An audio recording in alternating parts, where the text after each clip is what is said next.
Bir məsələ haqlı olaraq cəmiyyətdə insanları narazı salır.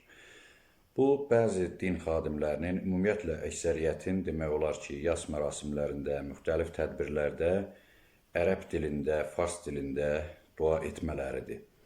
Və yaxud da Azərbaycan dilinin qrammatikasına uyğun olmayan ləhcələrdə əcnəbi sözlərlə bir qəribə üslubda dua etmələri və yaxud da insanlara xitab etmələridir. Bu narazılıq həqiqətən də haqlı narazılıqdır. İndi gəlin görək bizim dinimizin buna münasibəti necədir. Əvvəla konkret olaraq bildirim ki, İslam dinində ərəb dilində duaların edilməsi haqqında qəti bir hökm yoxdur.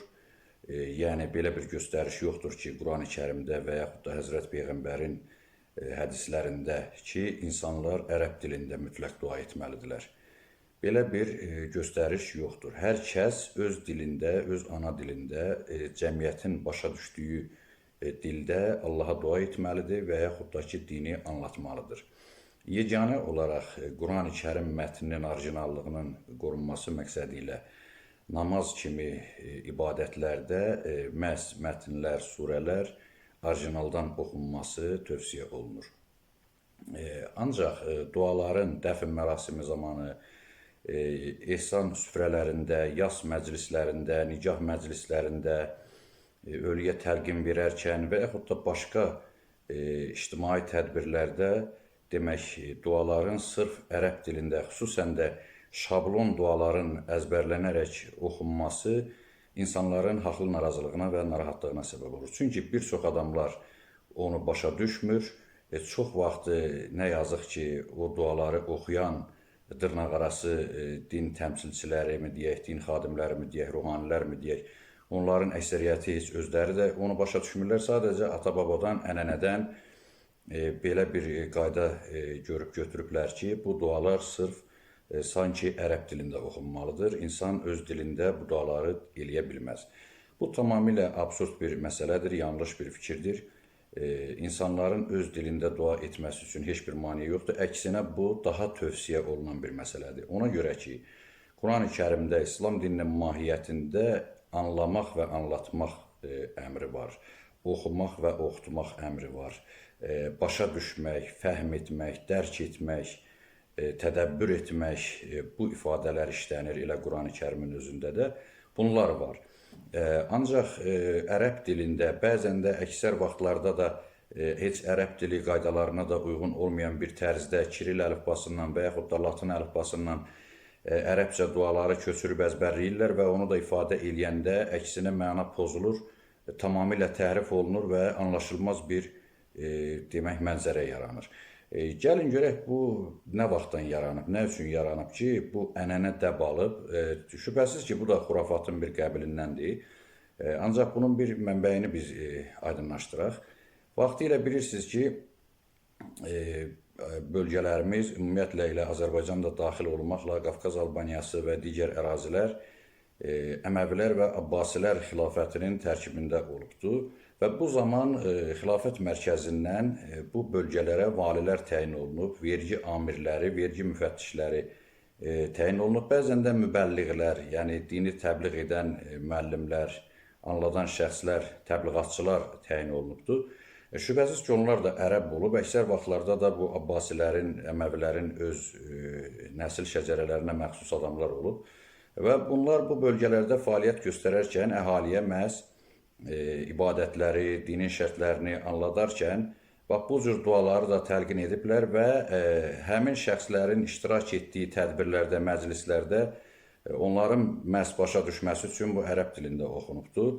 Və qayda ona görə də elə tək Azərbaycanda yox, ümumiyyətlə xilafət tərkibində olan müsəlman ölkələrində, Orta Asiyada da, İranda da, digər yerlərdə də bu ənənə qalıb, İslam dünyasında ümumiyyətlə ki, sanki bu dualar ərəbcə oxunmalıdır və həmin şəxslərin, məmurların belə deyək, iştirak etdiyi süfrələrdə, məclislərdə, iftarlarda, digər tədbirlərdə də bu dualar onların tərəfindən edilibdir və onlar da təbii ki, ərəbdir. Ərəb dilində ediblər bu duaları və nəhayət öyrətdikləri şəxsə də bu cür öyrədiblər. Ona görə də belə bir ənənə qalıb. Necə deyərlər, Sovet dövründə məsələn mərkəzdən hansısa bir deyək ki, rəsmi gələrdisə, həmin ölkədə həmin onun iştirak etdiyi iclasda, tədbirdə mütləq istər-istəməz rus dilində danışılırdı ki, məhz o Moskvadan gələn rəsmilər onu tam anlasınlar, başa düşsünlər. Bax, bir növü bu müqayisəyə uyğundur. Beləliklə də birinci səbəb bundan ibarətdir ki, bu ənənə belə olub formalaşıb ki, həmin dövrün məmurları, mübəlliğləri bu duaları və yaxud ibadət qaydalarını, ümumiyyətlə İslam qaydalarını bu cür təlqin edib öyrədiblər. Təbii ki, savad dərəcəsi, elmi təhsil dərəcəsi də o dövrdə geniş inkişaf etmədiyinə görə hər kəsin də öz istədiyi formada dua etməsi azadlığını verməyiblər ona görə ki, o coğrafyalarda tanrıçılıq, xristianlıq və yaxud da bütpərəstlik, məzdəkilik, başqa dinlər, atəşpərəstlik kimi dinlər olub ki, onların özünə məxsus dualar olub.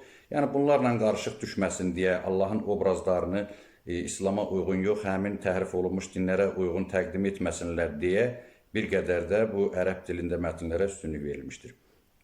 İkinci bir səbəb isə demək ondan ibarətdir ki, yenə də sözümün əvvəlində toxundum bu məsələyə, mətnlərin təhrif olunma qorxusu ki, yəni bu orijinalda həmin məsələn Peyğəmbərdən nəql olunan dualar oxunur süfrə dualarında, ölüyə təlqin verərkən, indi şübhəsiz ki, bunlar İslamda olmasa da, indi bu ənənəvi məzhəblərdə bunlar formalaşıbdır. Mən öz coğrafiyamıza tələblərinə uyğun olaraq danışıram. Təlqin verilərkən yas məclislərində süfrə duaları və yaxud da Quran tapşırma duaları oxunur ki, bunlar müstəhəb dualardır. Ümumiyyətlə, hansısa bir məclisdə tutaq ki, buna bir ərəbcə giriş verirlər, ərəbcə sonluq verirlər, ərəb dilində oxuyurlar, qəbir üstündə, qəbir ziyarətinə gedərkən din xadimi dəvət olunur, o da ərəb dilində oxuyur. Yəni, bunların heç bir əsası yoxdur və bunlar əksinə İslam dininin təbliğatının qarşısını alır. Ona görə ki, həmin məclisdə bəlkə 10 adam, 20 adam Azərbaycan dilində, öz ana dilində o duanı eşidib, o Quran-ı Kərimin deyək ki, tərcüməsini eşidib imana gələ bilər, hansısa bir səhvini düzəldə bilər. Amma təəssüf olsun ki, onu ərəb dilində oxuyurlar, əksəriyyət də heç kim başa düşmür. Çox zamanda yenə dediyim kimi oxuyan özü də başa düşmür. Bax, bu doğru deyil. Ancaq burada bir ehtiyat məsələsi var ki, təhrif olunmaması üçün bu mətnlər əsasən də dəbəminib. Çünki bilirsiniz ki, tanrıçılıq dinində də, şamanizmdə də, iudaizmdə və yaxud da Qafqaz Albaniyası dövründə Azərbaycanda mövcud olmuş xristianlıq və atəşpərəstlikdə də bu dinlərə məxsus dua mətnləri var. Həmin dövrlərdə də məhz insanlar Tanrıya, Xudavəndə, Hürmüzə, yəni bu cür dualar edirdilər, ibadətlər edirdilər. Ərəb dilindəki mətnlərdə isə İslamın təqdim etdiyi Tanrının, Allahın, İslamın təqdim etdiyi Allah obrazının tərənnümü var və ona necə dua edilib, hansı üsullarla, şəriksiz formada, vasitəsiz formada istəmək qaydaları nəzərdə tutulubdur. Bir qədər də bax, bu ərəbcə mətnlərin dəbə minməsi, ənənəvi xarakter alması bununla bağlıdır. Təbii ki, Azərbaycan xalqı artıq o dövrü adlayıb keçibdir. Əsrlər keçib bunun üstündən müasir elmin inkişaf etdiyi bir zamandır. Dahi alimlərin, ilahiyyatçıların, filosofların yetişdiyi bir əyyamdır. Belə bir dövrdə hər kəs öz tanrısını, Allahını, necə deyərlər, obrazları ilə birlikdə qəbul edir və tanıyır, necə deyərlər, məqbul hesab edir. Ona görə də Azərbaycan dilində hər kəsin öz dilində Allahı anladığı formada çağırması daha uyğundur, daha məqbuldur. Və üçüncü əsas faktor ki, bu ərəb dilində və yaxud da fars dilində və yaxud da fars-ərəb sözləri ilə qarışmış formada, necə deyərlər, bir 200 il, 300 il bundan əvvəlki danışıq tərzinə uyğun olaraq, deyək ki, bu qarışıq bir ləhcədə din xadimlərinin fərqli bir diapazonda, fərqli bir üslubda insanlara xitab eləməsi, bu Cəlil Məmmədquluzadənin Ölülər əsərində göstərildiyi kimi Şeyx Nəsrullah obrazının nitqinə uyğun olaraq danışırlar və bu da fərqlənməkdən ötürüdür ki, din xadimi yəni fərqlənməlidir. Şübhəsiz ki, bu məsələlərə indi mən toxunmuram, ancaq hərçənd ki, zaman etibarilə formalaşmış istismarçı ruhani təbəqənin bu təhrif və mövhumat, cəhalət, xurafat məsələsində dırnaqarası müstəsna rolu var. Çünki bax, bu cür bidətləri, bu cür qondarma məsələləri dinə həmin istismarçı ruhani təbəqəsi gətiribdir ki, bir peşə uydurublar. Hərçənd ki, İslam dinində ruhanilik, din xadimliyi, mollalıq, axundluq deyə bir vəzifə yoxdur. Yəni Peyğəmbərin dövründə də belə bir şey olmayıb ki, Peyğəmbər kiməsə mollalıq tapşırsın ki, sən ancaq ölü dəfn eləmək işinə bax, birinə tapşırsın ki, sən dəfn məsələlərinə bax, sən kəbin nikah məsələlərinə bax. Yəni belə şeylər olmayıbdır. Bu insanların həyat tərzi olub. Yəni İslam bir sosial həyat tərzidir və bunu hər bir müsəlman da əgər bu dini qəbul edibsə, necə övladına sünnət elətdirdiyi kimi demək namazını da bilməlidir, dua etməyi də bilməlidir, ölüsünü kəfənləməyi də bilməlidir. Necə ki, bir çox bölgələrimizdə hələ də bu ənənə davam edir. Yoxsa burada xüsusi bir Hindistan brahmanları kimi imtiyazlı təbəqəyə ehtiyac yoxdur. Bu təbəqə yaranıbdır ona görə ki, insanları istismar eləsin, vergi yığsın, xüms zəkat pulları toplasın, nəzir toplasın, ibadət məkanlarında otursunlar, orada dini bir ticarətə çevirsinlər, din tüccarlığından məşğul olsunlar. Nə yazıq ki, bu tək bizim ölkədə yox, ümumiyyətlə bütün İslam aləmində demək olar ki, əksəriyyətində bir 80%-ində bu deməli bu sinif yaranıbdır və bu gün də həmin formada davam edir və bu təbəqə də tarix də sübut eləyir ki, dinin saflığını pozub, nəinki dinə bir müsbətlik gətirib və yaxud da dini təbliğ eləyib, mənəvi dəyərləri təbliğ eləyib. Əksinə hər zaman fəsad, fitnə və bütün mənfi hallar o sinifin, o təbəqənin təmsilçiləri tərəfindən törədilibdir. Biz elə öz milli tariximizdə Cəlil Məmmədquluzadə, Haqverdiyev, Mirzə Ələkbər Sabir, Mirzə Fətəli Axundov və digər bizim bu dahir şəxsiyyətlərimizin əsərlərində və fəaliyyətində də Molla Nəsrəddin jurnalının təqdim etdiyi obrazlarda da biz bunu görürük və bilirik ki, bu molla sinfi, ruhani təbəqəsi xalqa hansı əziyyətləri verib və hansı nizamı pozubdur. Bu ərəb dilində oxunmaq məsələsini də xüsusi olaraq bu təbəqəyə sərf eləyir ki, Azərbaycan dilində dua oxunsa, adi bir formada, tutaq ki, yaz süfrəsində bir süfrə duası deyilsə, Allaha xitab olunsa, bu insanlar görəcəklər ki, bu adi bir şeydir. Elə bunu biz də bacararıq ki, burada ruhani dəvət eləyib onun cibinə pul qoymağa nə ehtiyac var? Məhz bax bu şeylərin qarşısını almaqdan ötürü bunlar xüsusi olaraq bu duaları kitablarda çap eləyiblər, yayıblar, yazıblar, ənənəvi olaraq ötürüblər ki, yox, bu cür olmalıdır. Hətta bir qədər əvvəllər demək, yaz məclislərində mollalar, ruhanilər, ümumiyyətlə bu din xadimləri, mən onları araşdırmışam. Bilirsiniz, ərəb dilində qadın-kişi cinsləri var, təhlik, cəmlik var və ikilik, təsniyə bildirən hallar var ki, hətta yaz məclisində, süfrəsində bu məsələni qəlizləşdirməkdən ötürü deməli, tək qadın üçün oxunan duanı ayrı əzbərlədiblər, qoşa qadın üçün ayrı, qoşa kişi üçün ayrı, cəm kişi üçün ayrı, cəm qadın üçün ayrı. Təsəvvür eləyin, bir dənə süfrə duası 7 üsulda, 7 formada, yəni bunlar bunu bir peşə uydurmaq üçün, bir sənət, qazanc mənbəyi, bir ticarət forması yaratmaqdan ötürü bu cür qəlizləşdiriblər ki, yəni bu cür oxunmalıdır. Əks halda məqbul deyil, yaxud da bir hərfi səhv deyilsən, bu düzgün deyil. Məsələn, insanların beyninə yeridiblər ki, kəbin kəsilən zaman güya bir hərfi səhv deyilsə molla, həmin şəxsin uşağı şikəst ola bilər.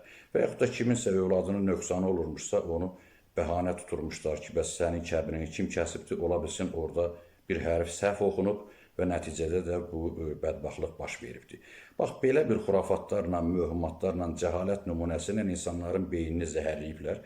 Halbuki heç bir təsniyə, heç bir irqdə, cinsdə oxunan dualar deyilən bir şey yoxdur. Hətta Peyğəmbər dövründə, Həzrət Peyğəmbər səhabələrindən bilirsiniz, başqa millətlərin, etnik qrupların nümayəndələri vardı, o cümlədən Suheyb Rumi ki, Romalı idi və Salman Farsi ki, Fars millətindən idi. Farslar İslamı qəbul etdikcə Salman bildirdi ki, ya Rəsulallah, bu insanlar ərəb dili çətin olduğu üçün Fatihə surəsini tam başa düşmür, anlamır. Peyğəmbər icazə verdi ona ki, tərcümə eləginən ver insanlar, qoy o cür oxusunlar. Əgər namazda da ərəb dilində ifadə eləyə bilmirlərsə, fars dilində oxusunlar və yaxud da türk dilində oxusunlar, hansısa bir öz dillərində. Amma yetər ki, onun mahiyyəti pozulmasın, məna pozulmasın. Yəni, Allaha xitab olunanda Fatihə surəsində deyildiyi üsulda xitab olunsun. Yəni, məna pozulmadan heç bir problemi yoxdur. O cümlədən də bu süfrə duaları və yaxud da digər insan həyatında, məişətində Həzrət Peyğəmbər Salavatullahdan nəql olunmuş çox saylı dualar var. Yəni, müxtəlif vaxtlarda yatarkən, durarkən, yemək yeyərkən, Bu digər dinlərdə və mədəniyyətlərdə də bu cür var ki, təşəkkür bildirmək filan. Yəni bu dualar bu cürdür və bu mənada hər kəs öz dilində bunu oxuya bilər, yox, oxumalıdır. Çünki insan başa düşməlidir, anlamalıdır ki, öz Rəbbinə nə deyir, öz Allahına nə deyir, öz Allahından nə istəyir. Və eyni zamanda bir də görürsən ki, bir 100 adam toplaşıbdır, bir din xadimi uzun uzadı orada ərəb dilində dua eləyir. Heç kim də onu başa düşmür. Çox vaxtı da heç onun özü də başa düşmür. İndi ənənədən gəlib əzbərləyib o cürdə onu ifadə edir. Bu tamamilə yanlışdır. Bu İslam dininin təbliğatının və sağlam yaşadılmasının qarşısını alan əsas amillərdən biridir. Hər kəs öz ana dilində dua etməlidir. Bax, bu məsələni bu mollalar, molla sinifi, ruhani sinifi, istismarçı ruhani sinifi deməli meydana gətiriblər ki, məsələn, tutaq ki, cənazə namazı 5 cümlə sözdən ibarətdir. O, hər kəsin öz dilində də oxuna bilər. Burada heç bir qadağa, heç bir qəti bir haramlıq deyilən bir şey yoxdur. Ancaq bunu nə ediblər? Bunu ərəb dilində təbliğ ediblər, nəsildən nəsilə ötürüblər. Hətta hər o 5 cümlənin arxasına da bir 2 vərəqli, 2 səhifəlik mətn əlavə ediblər. Bu da təbii ki, hər məzhəbə, hər müctəhidə görə fərqli-fərqli üsullardadır. Yəni ki, bu formada bu insanlar bunu oxumalıdır. Bu nəyə görədir? Ona görədir ki, adi bir müsəlman baxsın ki, yox, bu çətin məsələdir, mən bunu əzbərləyənə kimi, mən bunu öyrənənə kimi, bu nə vaxtda baş verər, mən bunu yadımda saxlayana kimi, ildən aydan bir adam ölə ya ölməyə, mən bu yadımdan çıxacaq filan. Və ona görə də nə etmək lazımdır? Mütləq ruhani saxlamaq lazımdır. Mollalar olmalıdır, axund sinifi olmalıdır ki, bəs bu şeyləri icra eləyə bilsin. Nə bilim, qurban kəsəndə molla getməli, qurban kəsəndə yönünü qibliyyət çevir, İnandığın Allahın adını çək, kəs qutardı getdi də. Bu İslam dini bunu deyir. Bunu bədəvi ərəb qandı. Yəni indi 21-ci əsrdə bizim cəmiyyətimiz bu şeyləri qanmadı. Ya görün insanları nə yerinə qoyurlar. Cəmiyyəti, adamları nə yerinə qoyurlar. Bizi kimi belə maarifləndirən insanları da söyüb təhqir eləyirlər. Hədəfə gətirirlər. Cəlil Məmmədquluzadənin dövründəki kimi murdar-murdar, çirkin-çirkin işlər görürlər. Bu insanlar əslində Allahın evində oturub əksəriyyəti Allahın əleyhinə təbliğat aparan adamlardır. Bax, bu şeylərlə xurafata bürüyüblər bu cəmiyyəti, cəmaatı dindən uzaqlaşdırıb, yalnız dini öz təqdim etdikləri xurafat və cəhalət mövhumat formasında təhrif xarab eləyib də, mənimsəyib, monopoliya alıb, oturublar hərəsi bir məsciddə, Allahın evini ticarət obyektinə, dəfn bürosuna çevirib, özləri üçün bir müəssisə yaradıblar, dünyada ən hasant qazanc növü uydurublar ki, heç bir əziyyət çəkmədən, zəhmət çəkmədən, maşınla səni gəlirlər, aparırlar, süfrənin başında oturursan, yeyirsən, içirsən, ağlına gələni, ağzına gələni də danışırsan, cibinə də pul qoyurlar, hələ bir ayda sənə məvacib də verirlər. Dünyada, bəşəri tarixində bundan hasant qazanc növü varmı? Zəhmətsiz qazanc növü varmı? Ancaq Həzrət Peyğəmbər nə deyir? Əziyyət çəkməlidir, insan zəhmət çəkməlidir. Həzrət Peyğəmbər özü çobanıdır, heyvan otarırdı, qoyun otarırdı, ticarət eləyirdi. İmam Əli əleyhissalam insanlara quyu qazırdı, məvacib alırdı, onunla dolanırdı. Bəyəm Həzrət Əli mollalıq edirdi. Kəbin kəsirib kimdənsə pul alırdı. Kiməsə ölü dəfn eləyib ondan 50 manat alırdı. Yəni bu şeylər cəhalət, mövhumat və İslam dininin xarab eləyən, İslam dininin əleyhinə olan məsələlərdir. Şübhəsiz ki, indi ənənə elə gəlib ki, bu dini təbəqə, bu ruhani təbəqə bütün İslam ölkələrində olduğu kimi bizim ölkədə də var və fəaliyyət də göstərirlər. İndi bu reallıqdır. Mən sadəcə həqiqəti, bu məsələləri çatdırmaq üçün mütləq bu məsələyə toxunmalıydım deyə bunu dedim. Yəni dini qəlizləşdirən, çətinləşdirən, nətər deyərlər, əlavə haramlar, qadağalar tətbiq eləyən, monopoliya alan, istismar eləyən həmin o istismarçı ruhani təbəqə olubdur ki, duaların da hər kəsin ana dilində, öz dilində Allaha edilməsinin qarşısını onlar alıblar. Yoxsa elə hər kəs öz dilində dua eləyərdi. Hər kəs də necə deyərlər, şükür Allaha ki, bizim xalqımız hər bir şeyi, bu İslam dininə uyğun olan məsələləri demək olar ki, hamı bilir. Heç müsəlman olan da, olmayan da belə bilir ki, qiblə haradır, sünnət necə olmalıdır, ölü dəfn olunanda yönü has tərəfə olmalıdır, kəfən nətər biçilməlidir. Bunları bizim insanlarımız nəsildən nəsilə ötürülüb gələn bir şeylərdir.